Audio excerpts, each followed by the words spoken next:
નમસ્તે મિત્રો, આજે આપણે વાત કરવાના છે કલેક્ટર અને ગરીબ ખેડૂત સાથે બનેલી ઘટના। ગુજરાતના એક અંતરિયાળ ગામ શહેરની ચમકધમકથી ઘણો દૂર એક નાનું અને શાંત ગામ વસેલું હતું। ગામમાં પ્રવેશતા જ બંને બાજુ ખેતીના ખેતરો દેખાતા, ક્યાંક લીલા તો ક્યાંક સૂકા અને ફાટેલા, જાણે વર્ષોથી કોઈની રાહ જોતા હોય। આ ગામના મોટા ભાગના લોકો ખેતી પર જ આધાર રાખતા। વરસાદ સારો પડે તો ઘરમાં અનાજ આવે, નહીંતર ચૂલો પણ સળગે નહીં। આ જ ગામમાં રહેતો હતો એક ગરીબ ખેડૂત, નામ હતું હરજીભાઈ। હરજીભાઈ કોઈ મોટો માણસ નહોતો, કોઈ રાજકારણીય કે અધિકારી નહોતો, પરંતુ માટી સાથે જોડાયેલો, મહેનતને જ જીવન માનનારો એક સાદો માનવી હતો। હરિભાઈ પાસે બહુ મોટી જમીન નહોતી, માત્ર 4 વીઘા જમીન, જે તેના પિતા અને દાદાના સમયથી જ તેના પરિવાર પાસે હતી। આ જમીન પર જ તેના જીવનનો આધાર હતો। સવાર પડતા જ હરિભાઈ ખેતરે પહોંચી જતો। ક્યારેક ઊંઘ અધૂરી રહી જાય, ક્યારેક પેટ ખાલી હોય, છતાં હાથમાં ઓજારો લઈ મોટી માટી સાથે વાતો કરતો। એને વિશ્વાસ હતો કે આ ધરતી ક્યારેક પોતાના સંતાનોને ભૂખે નથી મરવા દેતી, પરંતુ છેલ્લા કેટલાક વર્ષોથી પરિસ્થિતિ બદલાઈ રહી હતી। વરસાદ ક્યારેક મોડો પડતો, ક્યારેક પડતો જ નહોતો, પાક સુકાઈ જતો અને દેવું ધીમે ધીમે ગળામાં ફાંસ બની વળગતું। હરજીભાઈના ઘરે પત્ની લક્ષ્મીબેન હતી, શાંત સ્વભાવની, સહનશીલ અને પતિની સાથે દરેક દુઃખમાં ઊભી રહેતી સ્ત્રી। 2 નાના બાળકો હતા, એક દીકરો અને એક દીકરી। દીકરો હજુ શાળામાં ભણતો હતો અને દીકરી નાની હતી। લક્ષ્મીબેનનું એક જ સપનું હતું કે તેના બાળકોને ભણશે, સારા માણસ બનશે અને ખેતીની આ કઠિન જિંદગીમાંથી બહાર આવશે। પરંતુ એ સપનાને સાકાર કરવા માટે પણ પૈસા જોઈએ, અને પૈસા તો હરજીભાઈ પાસે હંમેશા ઓછા જ રહેતા। એક દિવસ અચાનક ગામમાં વાત ફેલાઈ કે સરકાર તરફથી જમીન સંબંધિત તપાસ થવાની છે। શરૂઆતમાં હરજીભાઈએ આ વાતને ગંભીરતાથી લીધી નહીં, કારણ કે તેની જમીન તો પેઢીઓથી તેની જ હતી। તેમાં શંકા કરવાની કોઈ જરૂર જ નહોતી। પરંતુ થોડા દિવસોમાં ગામના તલાટીએ કેટલાક લોકોને બોલાવ્યા અને જમીનની નોંધણી બાબતે પ્રશ્ન પૂછવા લાગ્યો। હરજીભાઈ જ્યારે તલાટી પાસે ગયો, ત્યારે તલાટીએ કોઈ સ્પષ્ટ જવાબ આપ્યા વગર માત્ર એટલું જ કહ્યું કે કાગળોમાં કંઈક ગડબડ દેખાતી રહી છે। આ શબ્દો હરિભાઈ માટે વીજળી સમાન હતા। ગડબડ? કઈ ગડબડ? આ જમીન તો તેના પિતાએ ખેતી કરી, દાદાએ ખેતી કરી અને હવે તે પોતે કરી રહ્યો છે। હરજીભાઈએ વિનંતી ભરી નજરે તલાટીને પૂછ્યું, પરંતુ તલાટીનો સ્વર ઉદાસીનો હતો। તેને સ્પષ્ટ કહી દીધું કે જો કાગળ સાફ ન થાય તો જમીન સરકાર હસ્તગત પણ થઈ શકે। હરજીભાઈનું મગજ શૂન્ય થઈ ગયું। જમીન વગર તે શું કરશે? પરિવારનું પેટ કેવી રીતે ભરશે? તે દિવસથી હરજીભાઈને ઊંઘ ઉડી ગઈ। રાતે સૂતા પણ આંખ સામે ખેતરો ફરતા, સૂકી માટી અને બાળકોના ચહેરા દેખાતા।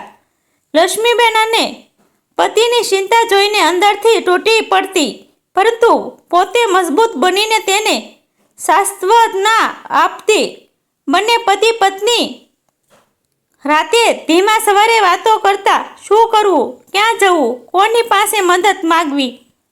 ગામના કેટલાક લોકોને સલાહ આપી કે તલાટીને ફરી મળો, પરંતુ ત્યાં જઈને પણ હરજીભાઈને ટાળટૂળ સિવાય કંઈ મળ્યું નહીં। થોડા દિવસ પછી જે બન્યું એ હરિભાઈના જીવનનો સૌથી મોટો આઘાત હતો। એક સવાર જ્યારે તે ખેતરે પહોંચ્યો, ત્યારે ખેતરના કિનારે એક નોટિસ ચોંટાડેલી હતી। નોટિસમાં લખ્યું હતું કે જમીન સરકારની છે અને ખેડૂત દ્વારા ગેરકાયદેસર રીતે ઉપયોગમાં લેવામાં આવી રહી છે। હરજીભાઈના હાથ કાપી ગયા। તેની આંખો સામે અંધારું છવાઈ ગયું. એ જ જમીન તે માતા સમાન માનતો હતો, આજે તેના હાથમાંથી છીનવાઈ રહી હતી. ગામમાં આ વાત ફેલાતા લોકો ખેતરે ભેગા થયા. કોઈ બોલતું નહોતું, કોઈને સમજાતું નહોતું કે આટલો મોટો અન્યાય કેવી રીતે થઈ શકે. હરજીભાઈ જમીન પર બેસી ગયો. માટીને હાથમાં લઈ આંખે લગાવી. લક્ષ્મીબેન દોડતી આવી, બાળકોને સાથે લઈને. પત્નીના આંસુ અને બાળકોના ડરેલા ચહેરા જોઈને હરજીભાઈનું હૈયું ફાટી ગયું. તે ક્ષણે તેને સમજાયું કે હવે મૌન રહેવું એ પાપ છે. એ રાતે હરજીભાઈના ઘરમાં સૂલો સળગ્યો નહોતો. ખાલી વાસણો અને ખાલી પેટ વચ્ચે આખું પરિવાર બેઠું હતું. લક્ષ્મીબેનને આંખોમાં આંસુ હતા, પરંતુ હરજીભાઈની આંખોમાં એક અલગ જ આગ હતી. તેને મનમાં નક્કી કરી લીધું કે હવે તે ગામમાં કે તલાટીની કચેરીમાં બેસી નહીં રહે. હવે તે સીધો જિલ્લા મથક પર જશે, કલેક્ટર પાસે જશે અને પોતાની વાત ખુદ કહેશે. ભલે તેને અંદર જ જવા ન દે, ભલે અપમાન થાય, પરંતુ તે સત્ય કહ્યા વગર પાછો ફરશે નહીં. સવાર પડતા હરજીભાઈએ પોતાની ફાઇલ હાથમાં લીધી. ફાઇલમાં જૂના કાગળો, જમીનની નોંધ અને પેઢીઓના પુરાવા હતા. ફાટેલા કપડાં, ચહેરા પર થાક, પરંતુ મનમાં અડગ સંકલ્પ. તેને લક્ષ્મીબેન અને બાળકોના તરફ જોઈને માત્ર એટલું જ કહ્યું, જ્યાં સુધી ન્યાય નહીં મળે ત્યાં સુધી હું પાછો નહીં આવું. લક્ષ્મીબેનને આંસુ વહી ગયા, પરંતુ તે જાણતી હતી કે આ લડાઈ હવે અનિર્ણય હતી. સૂર્ય ઉગતો હતો ત્યારે હરજીભાઈ ગામ છોડીને નીકળી પડ્યો. હાથમાં ફાઇલ, મનમાં ચિંતા અને દિલમાં એક અડગ આશા. ગામથી જિલ્લા મથક સુધીનો રસ્તો લાંબો હતો. રસ્તામાં આવતા ખેતરો, ઝાડો અને નાના ગામડા, બધું જ તેને પોતાના જીવનની જેમ ઓળખીતું લાગતું. પરંતુ આજે આ બધું અજાણ્યું બની ગયું હતું.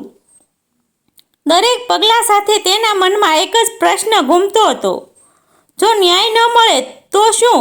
બાળકોનું ભવિષ્ય શું થશે? પરંતુ તરત જ તે વિચારોને દૂર કરી દેતો, કારણ કે ડર બતાવવાનો સમય હવે પસાર થઈ ગયો હતો. જિલ્લા મથક પહોંચતા હરજીભાઈની આંખો સામે એક ભવિષ્ય કચેરી ઊભી હતી. ઊંચી દિવાલો, પહોળા દરવાજા અને અંદર આવતા જતા અધિકારીઓ. હરજીભાઈ પોતાના ફાટેલા કપડાં અને ધૂળથી ભરેલા ચહેરા સાથે ત્યાં ઊભો રહ્યો, જાણે બે દુનિયા એકબીજાની સામે જોઈ રહી હોય. તે અંદર પ્રવેશ્યો, પરંતુ તરત જ તેને અટકાવવામાં આવ્યો. પટ્ટાવાળાએ પૂછ્યું કે શા માટે આવ્યો છે? હરજીભાઈએ ધીમા પરંતુ સ્થિર અવાજમાં કહ્યું કે તેને કલેક્ટરને મળવું છે, પોતાની જમીન બાબતે ન્યાય માગવો છે. પટ્ટાવાળાએ ઉપરથી નીચે સુધી જોઈને કહ્યું કે કલેક્ટર બહુ વ્યસ્ત છે, આમ કોઈને મળતા નથી. હરજીભાઈએ બહાર બેસાડી દેવામાં આવ્યો. સમય પસાર થતો ગયો. સૂર્ય ઊંચે ચડ્યો. તરસ લાગી, ભૂખ લાગી, પરંતુ તે ત્યાંથી ઊભો થયો નહીં. આસપાસ બેઠેલા લોકોમાં કોઈ મોટા વેપારીઓ હતા, કોઈ વકીલો, કોઈ ઓળખાણવાળા માણસો. કેટલાક લોકો થોડા સમયમાં અંદર જઈને બહાર આવી જતા, પરંતુ હરજીભાઈ માટે દરવાજો બંધ જ રહ્યો. દરેક વખત દરવાજો ખોલતો ત્યારે તેના દિલમાં આશાનો દીવો પ્રગટતો અને તરત જ બુઝાઈ જતો. બપોર થવા આવી. પટ્ટાવાળાએ ફરી આવીને કહ્યું કે આજે તો શક્ય જ નથી, કાલે આવજો. હરજીભાઈ આ વખતે વિનંતી નહીં કરી, પરંતુ ફાઇલ ખોલી અને ધીમે ધીમે બોલવા લાગ્યો. તેને પોતાની જમીનની વાત કરી, પેઢીઓથી ચાલી આવતી ખેતીની વાત કરી, પત્ની અને બાળકોની વાત કરી. આસપાસ બેઠેલા લોકો પણ તેની વાત સાંભળવા લાગ્યા. તેનો અવાજ ધીમો હતો, પરંતુ તેમાં સત્યનો ભાર હતો. એ સમયે કલેક્ટર બહાર નીકળ્યા. તેમની નજર હરજીભાઈ પર પડી. કલેક્ટર થોડા ક્ષણ માટે અટકી ગયા. ફાટેલા કપડાં, ધૂળ ભરેલો ચહેરો અને હાથમાં પકડેલી ફાઇલ, આ દ્રશ્ય તેમને કશુંક કહેવા માંગતું હતું. કલેક્ટરે પટ્ટાવાળાને પૂછ્યું કે આ માણસ કોણ છે અને શા માટે અહીં બેઠો છે. પટ્ટાવાળાએ ટૂંકમાં વાત કહી. કલેક્ટરે હરજીભાઈ તરફ જોયું અને અંદર બોલાવવાનો ઈશારો કર્યો. હરજીભાઈના પગ કાપી ગયા, પરંતુ તે અંદર ગયો. કલેક્ટર કચેરીમાં પ્રવેશતા જ હરજીભાઈએ એક અલગ જ દુનિયામાં હોવાનો અનુભવ થયો. વિશાળ કક્ષ, ગોઠવાયેલા કાગળો અને એક શાંત પરંતુ કડક વાતાવરણ. કલેક્ટર સામે બેઠો ત્યારે હરજીભાઈએ પોતાને સંભળાવ્યો. કલેક્ટર સીધો પ્રશ્ન કર્યો, શું સમસ્યા છે? હરજીભાઈએ આખી વાત શરૂઆતથી કહી. તેની વાણીમાં કોઈ આરોપ નહોતો, કોઈ ચીજ નહોતી, માત્ર પીડા હતી. તેને કહ્યું કે જમીન તેના જીવનનો આધાર છે, તે વગર તે જીવતો માણસ નથી. કલેક્ટર ધ્યાનપૂર્વક સાંભળતા રહ્યા, ક્યારેક પ્રશ્ન પૂછતા, ક્યારેક કાગળો જોતા. હરજીભાઈ એ ફાઇલ આગળ ધરી. જૂના દસ્તાવેજો, પેઢીઓની નોંધ, બધું જ તેમાં હતું. કલેક્ટરનું મોઢું ગંભીર બનતું ગયું. તેમને સમજાયું હતું કે અહીં કોઈ મોટી ગડબડ છે. હરજીભાઈને આંખોમાં જોયું ત્યારે તેમને સત્ય દેખાયું. એ સત્ય જે કાગળોમાંથી નહીં પરંતુ માણસના દુઃખમાંથી બોલતું હતું. કલેક્ટરે તરત જ સંબંધિત કાગળો મંગાવવાનો આદેશ આપ્યો. તલાટી અને અન્ય કર્મચારીઓના નામ આપ્યા. હરજીભાઈએ બહાર બેસાડવામાં આવ્યો, પરંતુ આ વખતે તેના મનમાં મોટી શાંતિ હતી. તેને લાગ્યું કે કદાચ કોઈ તો તેની વાત સાંભળ્યું છે. થોડા સમયમાં કચેરીમાં સરસા ગરમાઈ. જૂના રેકોર્ડો અને નવી નોંધ વચ્ચે ભેદ જણાતો હતો.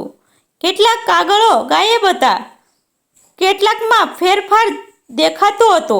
આ દરમિયાન કલેક્ટર પર દબાણ શરૂ થયું. ઉપરથી ફોન આવ્યા, ઓળખાણો યાદ અપાવવામાં આવી અને સૂચન આપવામાં આવ્યું કે આ મામલો વધારે ખોલવાની જરૂર નથી. પરંતુ કલેક્ટરનું મન અડગ હતું. તેમને ખબર હતી કે જો આજે તેઓ ઝૂકી જશે તો એક ગરીબ પરિવાર બરબાદ થઈ જશે. તેમની અંદર અધિકારી અને માનવી વચ્ચે સંઘર્ષ ચાલી રહ્યો હતો. કાયદો કહેતો હતો કે કાગળો તપાસવા પડે અને માનવતા કહેતી હતી કે અન્યાય અટકાવવાનો જોઈએ. સાંજ સુધી હરજીભાઈ કચેરી બહાર બેઠો રહ્યો. તેની આંખો દરવાજા તરફ જતી આવતી. ક્યારેક કલેક્ટર બહાર આવ્યા ત્યારે તેમણે હરજીભાઈને નજીક બોલાવ્યો. કલેક્ટરે કહ્યું કે મામલો ગંભીર છે અને તપાસ થશે. તાત્કાલિક જમીન પર કોઈ કાર્યવાહી નહીં થાય. હરજીભાઈના અહીંયા ભાર ઉતરી ગયો. તે તરત જમીન પર હાથ જોડીને ઊભો રહ્યો. કલેક્ટરે તેને કહ્યું કે આ ન્યાયની શરૂઆત છે, અંત નથી. હરજીભાઈ કચેરીમાંથી બહાર નીકળ્યો ત્યારે અંધારું થઈ ગયું હતું. શરીર થાકેલું હતું, પરંતુ મનમાં નવી આશા જન્મી હતી કે જાણતો હતો કે લડાઈ હજી પૂરી થઈ નથી, પરંતુ હવે તેની સાથે સત્ય અને ન્યાય ઊભા છે. તેણે આકાશ તરફ જોયું અને મનમાં કહ્યું, જો આજે નહીં સુધી આવ્યો છું તો હવે અંત સુધી જઈશ. આ તરફ કલેક્ટર પોતાના કક્ષમાં ઊભા રહ્યા. તેમની સામે ફેલાયેલા કાગળો માત્ર ફાઇલ નહોતા, પરંતુ એક પરિવારનું ભવિષ્ય હતું. તેમણે નક્કી કરી લીધું કે ભલે જે થાય, આ કેસમાં સાચું શું છે તે બહાર લાવવું જ પડશે. કારણ કે જો આ લડાઈ હારી જશે તો માત્ર એક ખેડૂત નહીં પરંતુ આખી વ્યવસ્થા હારી જશે. કલેક્ટરે તપાસનો આદેશ આપ્યા પછી જિલ્લાની આખી વ્યવસ્થામાં એક અજાણી ખળભળાટ ફેલાઈ ગઈ. જે ફાઇલો વર્ષોથી કોઈએ ખોલી પણ નહોતી, એ હવે ધૂળમાંથી બહાર આવી. જમીનના જૂના રેકોર્ડ, પેઢીઓની નોંધ, ગામના નકશા અને ફેરફારોની નોંધો એક પછી એક તપાસમાં આવી. હરજીભાઈની જમીન બાબતે જે કાગળોમાં અચાનક ફેરફાર થયો હતો એ ક્યારે અને કેવી રીતે થયો તેની સાંકળ ધીમે ધીમે ખુલવા લાગી. તપાસ કરતાં સ્પષ્ટ થવા લાગ્યું કે આ કોઈ એક વ્યક્તિની ભૂલ નહોતી, પરંતુ ગરીબોને દબાવવા માટે રચાયેલ એક યોજના હતી. તલાટી, મધ્યસ્થ કચેરી કર્મચારી અને એક મોટો જમીનધારકના નામે ચર્ચામાં આવવા લાગ્યો. કાગળોમાં દેખાતી ખોટી તારીખો, અચાનક ગાયબ થયેલા પાના અને નવા દાખલ થયેલા નોંધપત્રો એ બધું સાક્ષી આપી રહ્યું હતું કે અહીં લાંચ અને લાલચનો ખેલ રમાયો હતો. ગામમાં પણ આ વાત ફેલાઈ ગઈ. જે લોકો પહેલાં મૌન હતા એ હવે ધીમે ધીમે બોલવા લાગ્યા. કેટલાકે આગળ આવીને કહ્યું કે તેમની સાથે પણ આવું જ થયું હતું, પરંતુ ડરથી તેઓ કદી બોલી શક્યા નહોતા. આ તપાસ આગળ વધતી જોઈને કલેક્ટર પર દબાણ વધી ગયું. કેટલાક પ્રભાવશાળી લોકો ફોન કરીને સમજાવવા લાગ્યા, તો કેટલાક સુધી ધમકી પણ આપી. બદલીની વાતો થવા લાગી. કલેક્ટરને સ્પષ્ટ સંદેશ મળ્યો કે જો આ કેસ વધારે ઊંડો જશે તો તેમની પોતાની કારકિર્દી જોખમમાં પડી શકે છે. એક રાતે કલેક્ટર પોતાના કક્ષમાં એકલા બેઠા હતા. સામે અરજીભાઈની ફાઇલ હતી. તેમણે પોતાની આંખો બંધ કરી અને વિચારોમાં ગરકાવ થઈ ગયા. તેમને ખબર હતી કે આ ફાઇલ બંધ કરવી સરળ છે, પરંતુ એ સાથે એક ગરીબ પરિવારનું જીવન બંધ થઈ જશે. બીજી તરફ હરિભાઈ ગામમાં રોજ નવા ડર સાથે જીવતો હતો. કોઈ દિવસ કોઈ આવીને જમીન ખાલી કરવાની ધમકી આપે નહીં, એની ભીતિ સતત તેના મનમાં હતી. છતાં તેની આંખોમાં હવે પહેલાં જેવી લાસારી નહોતી. કલેક્ટર પણ તેને વિશ્વાસ હતો. લક્ષ્મીબેન પણ હવે થોડું મજબૂત બની ગઈ હતી. બાળકો દરરોજ પૂછતા કે પિતા, હવે આપણું ખેતર આપણું જ રહેશે ને? અરજીભાઈ દરેક વખતે માત્ર એટલું જ કહેતો, સત્ય આપણું છે. આખરે કલેક્ટરે ખુલ્લી સુનાવણી કરવાનો નિર્ણય લીધો. ગામમાંથી લોકો બોલાવાયા, સંબંધિત કર્મચારીઓ હાજર રાખવામાં આવ્યા અને તમામ દસ્તાવેજો સામે મૂકવામાં આવ્યા. સુનાવણીના દિવસે આખું ગામ જિલ્લા મથક પર ઉમટી પડ્યું. અરજીભાઈ લક્ષ્મીબેન અને બાળકો સાથે હાજર હતો. તેના હાથ ફરી કાપી રહ્યા હતા, પરંતુ આ વખતે ડરથી નથી, આશાથી. સુનાવણી શરૂ થતાં જ કલેક્ટરે એક પછી એક પુરાવા રજૂ કર્યા, જૂના રેકોર્ડ બતાવ્યા, નવી નોંધ સાથે તેની તુલના કરી અને સ્પષ્ટ કહ્યું કે કઈ રીતે ગરીબ ખેડૂતની જમીન પડવાનો પ્રયાસ થયો હતો. તલાટી અને અન્ય કર્મચારીઓ પાસે કોઈ જવાબ નહોતો. તેમની મૌન સ્વીકારી હતી. મોટા જમીનધારકનું નામ આવતા જ સમગ્ર કક્ષામાં સન્નાટો છવાઈ ગયો. સત્ય હવે કોઈ અટકાવી શકે એવું નહોતું. કલેક્ટરે અંતિમ નિર્ણય જાહેર કર્યો. અરજીભાઈની જમીન પરની તમામ કાર્યવાહી રદ કરવામાં આવી. જમીન તેના નામે જ રહેશે. એક દોષિત કર્મચારીઓ સામે કડક કાર્યવાહી કરવામાં આવશે. આ શબ્દ સાંભળતા જ અરજીભાઈના પગ તળેટી જાણે ધરતી ચરકી ગઈ.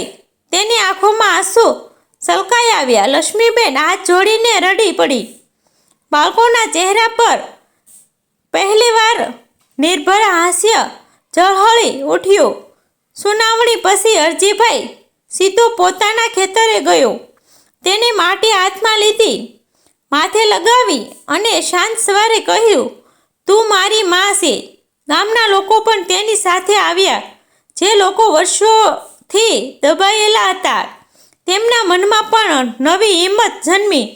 તેમને સમજાયું કે અવાજ ઉઠાવવાથી ન્યાય મળે છે, બસ કોઈ સાંભળનાર હોવો જોઈએ. કલેક્ટર પોતાના કક્ષમાં પાછા ફર્યા ત્યારે તેમના ચહેરા પર કોઈ ગર્વ નહોતો, માત્ર શાંતિ હતી. તેમણે પોતાનું કામ કર્યું હતું, કોઈ ઉપકાર નહોતો કર્યો. થોડા દિવસોમાં તેમની બદલીની ચર્ચા પણ થઈ, પરંતુ તેમને કોઈ અફસોસ નહોતો, કારણ કે તેમને ખબર હતી કે એક નિર્ણયથી એક પરિવાર નહીં પરંતુ ઘણા લોકોમાં વિશ્વાસ પાછો આવ્યો હતો. સમય પસાર થયો. અરજેભાઈના ખેતરમાં ફરી લીલાશ છવાઈ. પાક ઉગ્યો, બાળકો શાળાએ ગયા અને ઘરમાં ફરી ખુશીનો દીવો પ્રગટ્યા. અરજેભાઈ જ્યારે ખેતરમાં કામ કરતો ત્યારે ક્યારેક કલેક્ટરનું સ્મરણ કરતો અને મનમાં કહેતો કે દુનિયામાં હજી માનવતા જીવિત છે. આ વાર્તા માત્ર એક ખેડૂતની અને કલેક્ટરની નથી. આ વાર્તા છે સત્યની, હિંમતની અને ન્યાયની.